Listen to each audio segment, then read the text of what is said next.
Why do things get bigger when they're hot? It's a fascinating phenomenon that we encounter in our daily lives, but often overlook. Have you ever noticed that a balloon gets bigger when you blow air into it?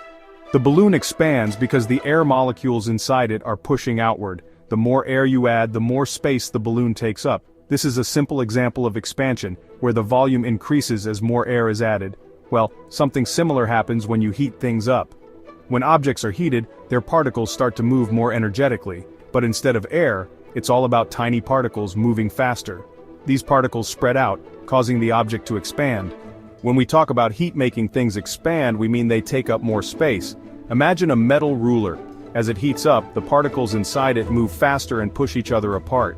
When you heat it up, it gets a tiny bit longer. This elongation is due to the increased movement of particles within the metal. This is expansion, things getting bigger when their temperature rises. It's a fundamental concept in physics that explains why bridges have expansion joints and why railways can warp in extreme heat. Everything around us, from your chair to the air you breathe, is made up of tiny particles. These particles are the building blocks of all matter, and they are constantly in motion, even if we can't see them with the naked eye. You can't see them, but they're always jiggling and moving. This movement is a fundamental property of particles, and it happens all the time, everywhere. When you heat something up, you're giving these particles more energy. This energy makes them move even faster, increasing their speed and intensity. They start to jiggle and move faster, like a bunch of tiny bouncy balls going wild. The more heat you add, the more energetic and lively these particles become. As these particles move faster, they need more space to bounce around. This is because their increased energy causes them to push against each other more forcefully. That's why the object expands. The particles are moving so vigorously that they need more room to move, causing the material to grow in size. It's like giving everyone in a crowded room more space to dance. They need to spread out. When particles have more energy, they need more space, just like dancers needing more room to move freely. Not everything expands at the same rate when heated. Some materials, like metals, expand a lot when heated, increasing significantly in size. Others, like glass, expand much less, showing only a slight increase. That's because the particles in different materials are arranged and behave differently under heat. Liquids also expand when heated. Think about a thermometer and how it works.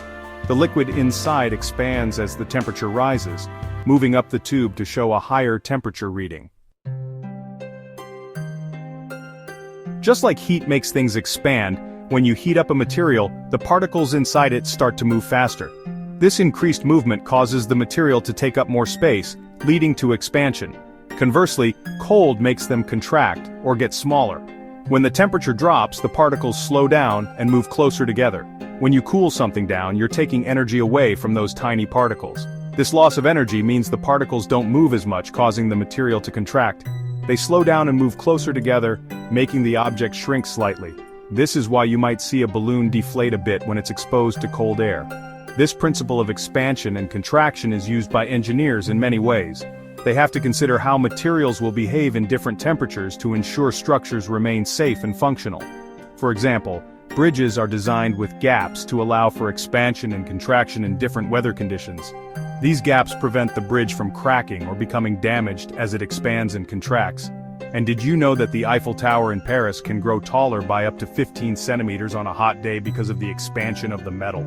This is a perfect example of thermal expansion in action. Science is everywhere. From the bridges we drive on to the iconic structures we admire, the principles of expansion and contraction are at work. So, the next time you see something expanding or contracting, remember those tiny particles jiggling around. They're the ones calling the shots. Whether it's a metal rod, a balloon, or even a massive structure like the Eiffel Tower, it's all about the dance of particles.